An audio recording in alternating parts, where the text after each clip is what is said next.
Hello, my name is Sia, and I want you to feel you can show up on the dance floor as you are and still belong.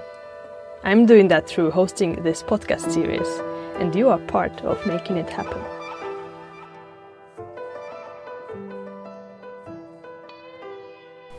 Hello. Hello. I'm happy you found 1 hour free in between your different activities during the Stockholm Tap Festival. Yeah, thank you for inviting me to this. It's nice that you have this podcast about dance, because I haven't found so many about them. No. So yeah, Exactly. I'm very glad to be here. Yeah. In a Kulturama school somewhere in the corridor. Yeah. And on my podcast. Yeah, exactly. And I think it's Europe's biggest tap festival, this one. And Okay. we have it in Sweden. Huh? So I'm very proud to be Swedish about that. Yeah, exactly. Not only about that maybe. But Yeah. Aha. But has it been running for many years now? I heard them say, I think it's the 14th or 15th edition. Okay. Oh. So quite some time. Yeah. Yeah. And that's very, very different. Again, I don't do any tap, so for me, it's like I just told my friend, it's very far, but now it feels like it's coming closer and closer. At some point, maybe I'll join and watch it more. Yeah, exactly. Okay. So, What do you want listeners to know about you as a dancer? Oh, I mean, if I would identify myself in some way, I have two personalities, I think. So the first one is that I'm a couple dancer, because that's the thing that I've done all my life since I was 6 years old. Oi. Yeah, and the other one is the dance when I don't have anyone to dance with, so I'm just dancing by myself. So I started with bugg, as many people do in Sweden. Yeah. And then when you grow older, you want to do the more harder dance. So then you go into a boogie woogie, which is the dance many kids go when they want to do something harder in the competition world. Yeah. Which is the world that I've been in. And then from there, when you get tired of that, then you start to do Lindy Hop in some way. And then you find the whole world is opening, because Lindy Hop is everywhere.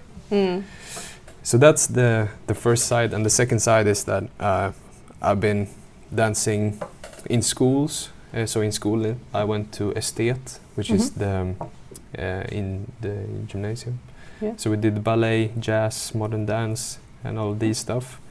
And after that, I went to Åsa Folkhögskola, where I did popping, locking, house, breaking, hip hop. So I have that side where that's myself, and now tap is coming into that as well with solo jazz and stuff like that. So I would say I have two different ways into dance. Yeah. And tap is somewhere in between, maybe, or? Yeah, exactly. Or at I least mean, sounds like it. Yeah. Maybe not. So the only thing is that I'm not dancing with a partner. Yeah. But always in the other type of street dances, when I dance by myself, we have the community, so we do jams, cyphers, stuff like that. Exactly. Yeah. Funny when you mentioned that you have two personalities, I thought it would be, okay, I'm a dancer, and then also I'm like a person, whatever other non-dancer. But like, no, I'm this kind of dancer, and this kind of dancer. Nice. Yeah. Just a dancer. Yeah, exactly. It's still who you are. Yeah. I mean, that's in some way that I'm just seeing myself, I think. Yeah. Of course. Yeah. I would identify myself as a dancer, as a person. You would not? Yeah, I would do it. Yeah. Yeah. So that's just the two divided things within dancing. Yeah. Thank you for sharing. Yeah. Okay. We'll come to the first question now. Why do you dance? Yeah. I mean, the first answer that I get in my head is because that's the only thing that I've done in my life. So it's just something that is just part of me. Yeah. Because it was my parents that put me into dance when I was younger. So that's the first answer. But the second one is that I like music, and without music I don't really think that we have dance. So if you like music and then you want to express yourself with your body instead of being a musician yourself, then I I would go into dance. So I think just the most natural ways to the question about why. Yeah. Do you remember what was your reaction at first when your parents put you into dance school or whatever it was? No, I think I just accepted it because they danced as well. So it wasn't so big of a deal. No, okay.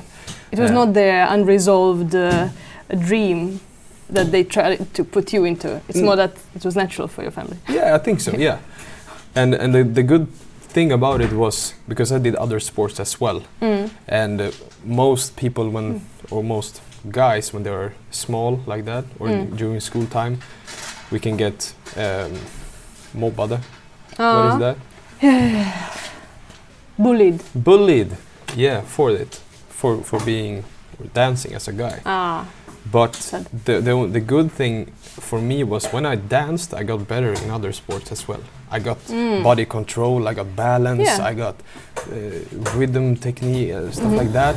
That helped me in other sports. Yeah. So I think I'm lucky in some way because there still are this stigma.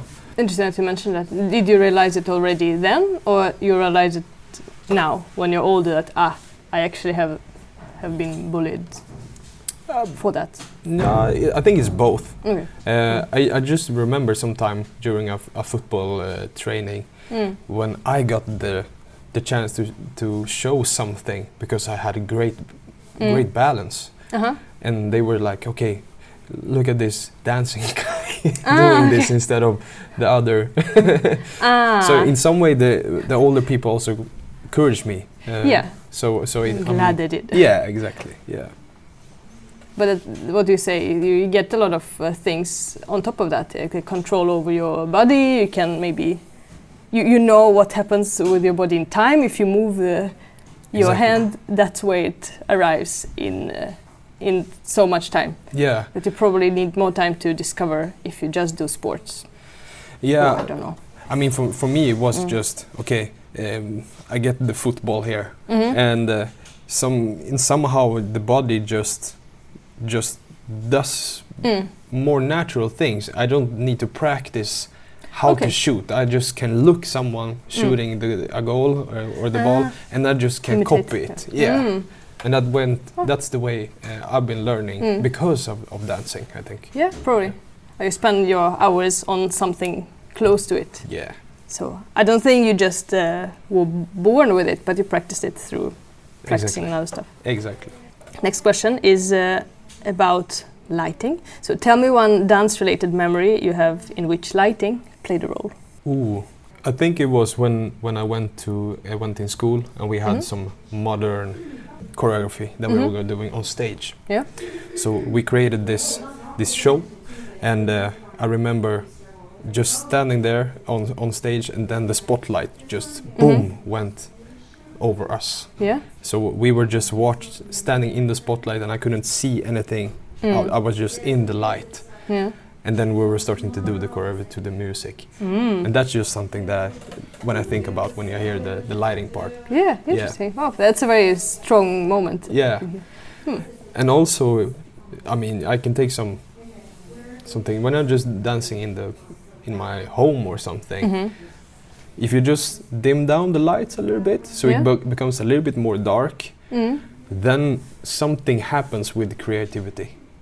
For me at least, because then I don't get disturbed by the things that I see. Yeah. So the brain is just focusing on the things that I want to create, or there's just flowing along. Interesting. So somehow the lighting is evolved up. Yeah. Absolutely, yeah. Do you do that? Do you dim the lights when you want to be more creative and when you dance at home? Maybe I should do it more often now when I'm saying you it. Notice that. Yeah, but I just think that I'm just feeling a little bit more.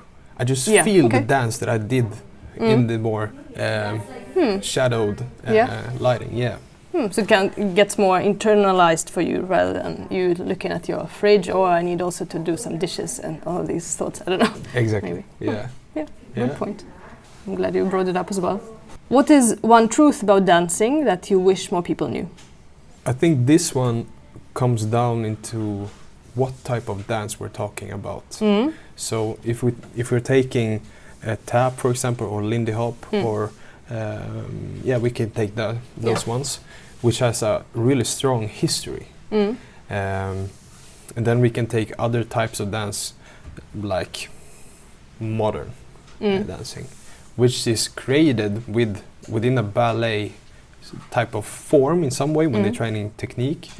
But when it comes to the creativity part, it's very artistic, it's very open.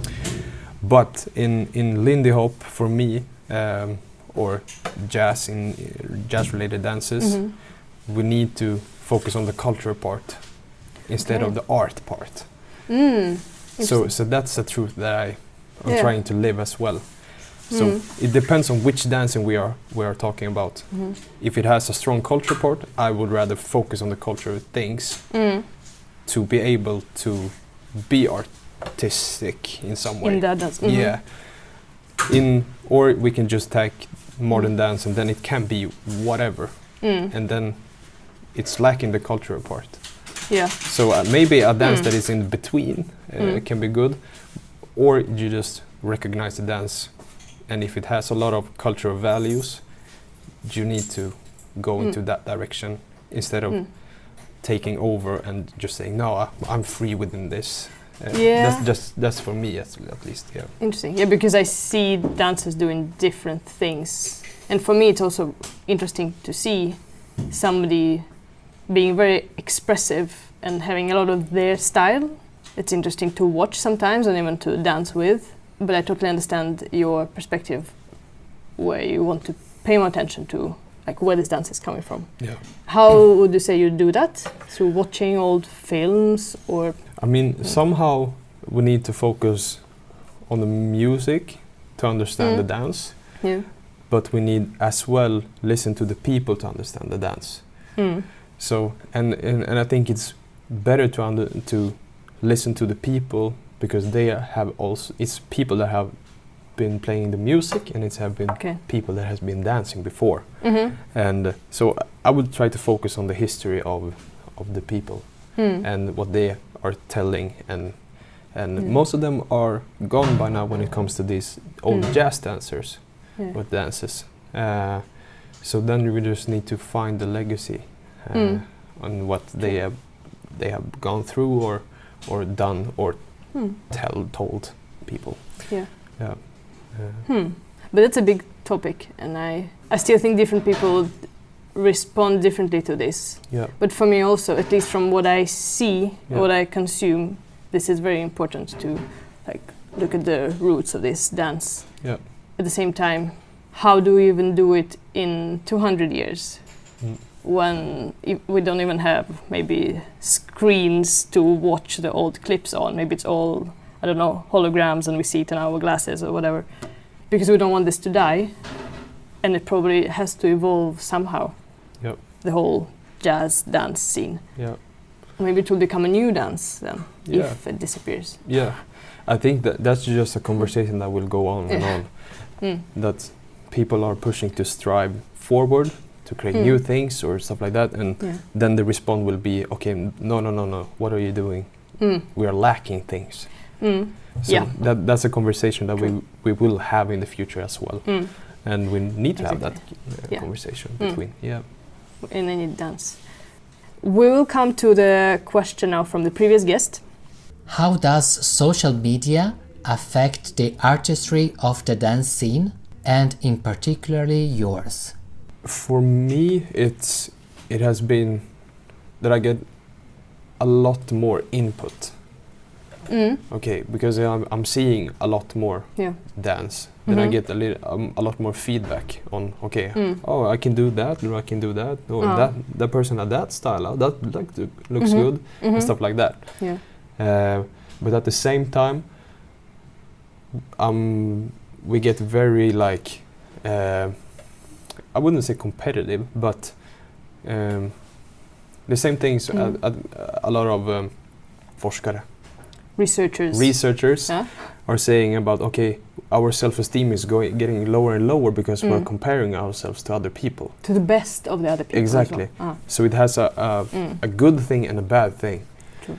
And at the same time, I think it just runs up the time when about the exploitation part. That also is a big conversation when it's very into this artistic way of seeing the dance rather than the cultural side. Yeah. So it's like expands both ways into a new way with this social media thing that we haven't seen before. Yeah. And I think it will be very interesting to talk about the generation after me, because I'm 24 years old now, and I got a cell phone when I was 12 or something like that, and I got a smartphone with Instagram when I was 14 or 13. But these young kids, they have it from the beginning now. Yeah. So it will be very interesting how they are responding to it, and it's not a lot of jazz dancers, swing dancers that are so young, but the ones that are there, I'm very interested in seeing how they are responding to all of these social media things. And it's still you who grew up without a phone, like you say, so you can see that comparison, or you can see what's changing. Yeah. And you started dancing before you got a phone. Yes. Which I think is getting more and more special. Yeah. Sadly. Yeah. And now when you talked about it,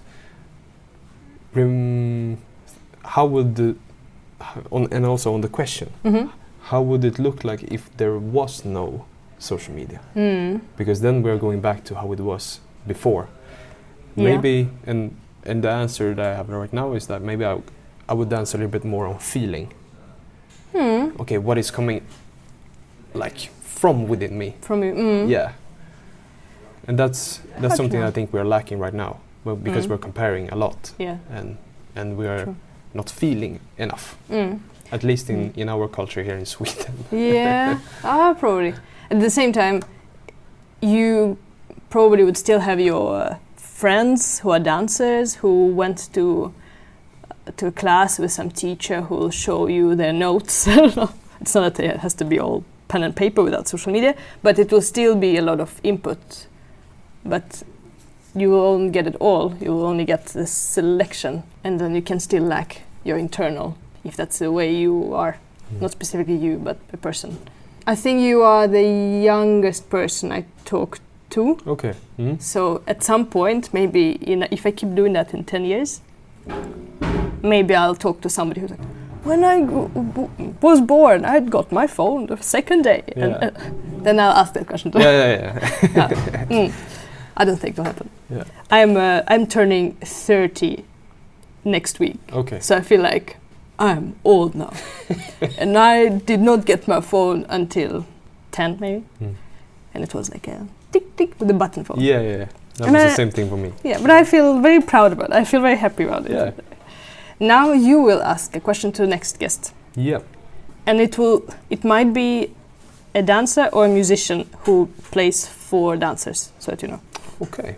Why are we as human beings dancing and playing music? So it's the question is related to when we look on like old.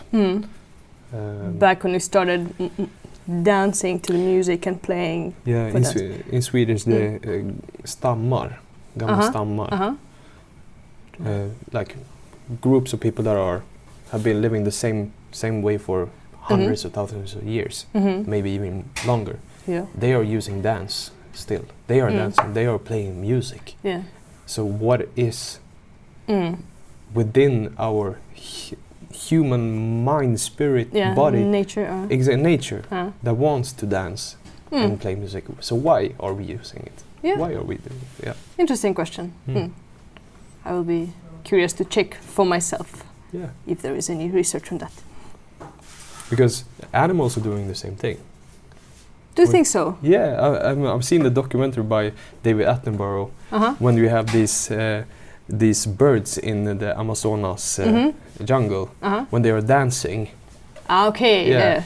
So at least birds, and they are singing as well. They are doing rhythms. So True. So we are part of nature as human beings as well. Yeah. So, but we have some kind of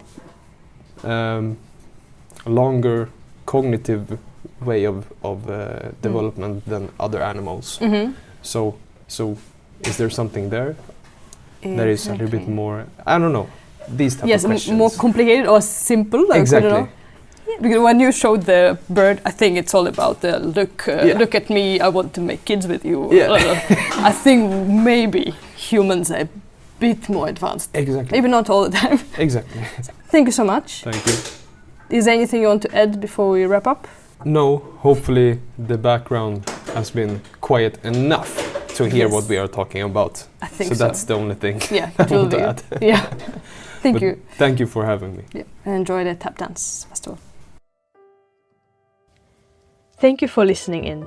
I do think it matters that we are bringing up different perspectives on social dancing and jazz in general.